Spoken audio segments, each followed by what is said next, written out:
it's worth kind of going back to your case with the SEC first, because you are far along. And as we sit here today on February 20th, how would you describe how the dispute has changed? Well, look, I think for whatever reason, the SEC decided to make Ripple their first major case around this. And look, the reality prior to the case, we had been advocating for more clarity around the rules and regulations. And the good news has been other countries around the world have leaned into that and codified what should the rules and regulations, what's unique about crypto that needs to be changed. The SEC, frankly, has just hired more litigation that, what we call regulation through enforcement, and really just started suing lots of people. And what's unfortunate is they have lost consistently. They lost the Ripple case on everything they cared about. I mean, even the soundbite you just had up, your Chair Gensler is saying that a lot of these are securities. What the courts have said in the cases they have brought, and certainly the case with Ripple and the token XRP, the court determined that XRP is not in and of itself a security. When do you think that this will finally no longer be an overhang for you guys? You're one of many companies that are fighting the SEC at this point in time, but when can you call this an all clear? And do you think that this will make it so far as to reach higher courts? Well, hard to predict whether it's going to reach higher courts. On everything we cared about, we won against the SEC. Will the SEC appeal and move it up the courts? We'll see. They sought approval to do what's called an interlocutory appeal. The courts denied that also. The case against me personally and Chris Larson personally was dismissed entirely with prejudice. So, look, from my point of view, the SEC has lost consistently. They lost the Grayscale case. I think if you're following the Coinbase case, that the tone from the judge is, I think, pretty skeptical about some of the SEC's arguments.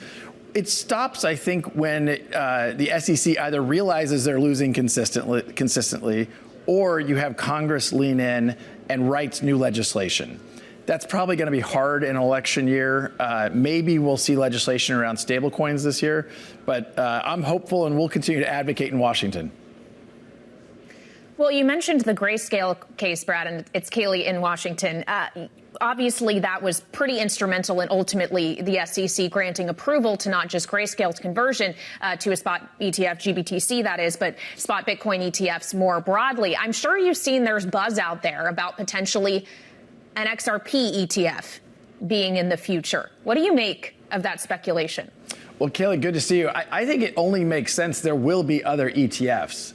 It's a little like, the earliest days of the stock market. You don't really want exposure to one stock or one company. You want to typically think about diversifying risk and what have you. And so I think we will see other ETFs. When we will see them is hard to predict. The sad reality of what we saw with the Bitcoin ETF is it was only because the courts forced the SEC's hand, and really Chair Gensler's hand, that we saw that finally come to fruition. And look, in my opinion, it makes these markets safer. It makes them more robust. And so this is good for the investment community to kind of lean into that. So you would welcome an XRP ETF then? We would certainly welcome it, and I think it's inevitable that there'll be, multiple ETFs around different tokens. And I think you'll even see ETFs potentially around baskets that also, I think, further diversify that risk. Given there's so much excitement around the ETF dynamic here, are you in talks with the largest issuers, particularly BlackRock, to get this done? Well, I'm not going to comment on that. I know BlackRock has said some things publicly. We think it makes sense for the XRP community overall. Ripple obviously is a very important stakeholder in the XRP ecosystem, but we're not the only player. And look, we've seen, before the SEC lawsuit, XRP was the second most valuable digital asset. I think because of the headwinds of that lawsuit, we've now seen that largely abate. But the long-term view on these things is about, how do you create utility and really solve real-world problems with these different digital assets? Bitcoin's doing that very well as a store of value. XRP and its dynamics around being very fast, very efficient, and low cost on a per transaction basis makes it ideal for payments. And that's where Ripple really has leaned into as a company. Well, let's talk about where else Ripple is leaning in. You've recently acquired Standard Custody. What is that going to do for your company? Well, look, we think there's some basic building blocks around crypto that are important to make crypto successful. Custody is an important part of that. For institutions to be able to custody both their own as well as their customers' digital assets, we think is very important. We've made 2 acquisitions over the last year in this space. One was a company in Switzerland, and then more recently, the Standard Custody. Standard Custody in particular has a trust license here in New York, which also makes it very valuable. Everything we have done at Ripple is compliant first. And I think this year, 2024, with FTX behind us, with some of the Binance dynamics largely behind us, I think has to be a compliant first mindset for all of the crypto industry.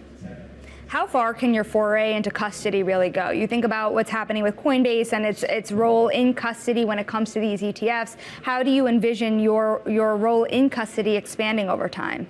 Well, look, it's a pretty fragmented market today. Coinbase is a player. You have I don't know, 5 or 10 players that have small pieces of market share. We already have signed up with Ripple's custody solution, HSBC. We have BBVA, a leading partner of ours called Zodia. So, we feel very good about the momentum we have to kind of the larger banking infrastructure. But we also intend to compete at a more regional financial institutions, as well as with some corporates who are starting to look at custodying their own crypto also. Brad, as we have this conversation with you, Nikki Haley, the Republican presidential candidate, is giving a state of the race speech in South Carolina with that primary just days away. She says she's not going anywhere. She has no plans to quit the race. But just a few weeks ago on this show, Tim Draper, of course, a pretty prominent Bitcoin investor, was talking about what kind of president she could be, what she could do for innovation like digital assets. And I just wonder, as Ripple is looking ahead to 2024, how consequential do you think ultimately who's in the White House, what the composition of Congress could look like as well down the ballot will be in deciding the future of digital assets? Is there anyone you would support? Well, look, at the most macro level, I think it's incredibly important that the U.S. regain a leadership position around crypto regulation. We are a laggard. We are behind other major countries like the U.K. I mean, the European Union as a 27-country membership is ahead of us. They've gotten 27 countries to agree to things that we as one country can't get our arms around. So I think it's very important. Over 20% of the U.S. population already has direct or indirect exposure to crypto, and so it only makes sense that it's an issue. As you probably know, Ripple, Andreessen Horowitz, and Coinbase put together a super PAC, and we've each put $25 million behind it to support candidates that are pro-crypto and pro-constructive regulation and engagement, really being pro-innovation but protecting consumers at the same time. I think that for a lot of politicians, crypto has become a soundbite where they don't really understand how crypto works, and they say things that actually don't even back up with facts. So, I do think it's a campaign issue. Ripple has leaned into that. I personally, my donations are bipartisan, but certainly pro-crypto, and that'll continue to be the case. I'll even highlight just today, John Deaton, a very prominent pro-crypto guy, announced he's running against Elizabeth Warren. So I think you're going to continue to see that. Correct. So with that said, also, we know that Elizabeth Warren is trying to make the crypto industry's regulation around AML laws and KYC laws more akin to that of banking. Is this something a lot of the crypto industry has been very upset about? Is this something you're actively fighting? Oh, no. On the contrary. I would actually argue that Elizabeth Warren has it wrong. If you sign up on Coinbase, you have to get KYC, know your customer. You have to go through a verification process of providing your licenses, and they do that verification. And as I said before, the vast, vast, vast majority of people who are in the crypto industry are good actors who want to play by the rules. We need to know what those rules are sometimes.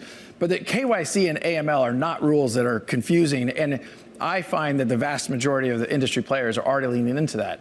I think Elizabeth Warren wants us to believe that those are things that somehow crypto is circumventing, but that's not the real world.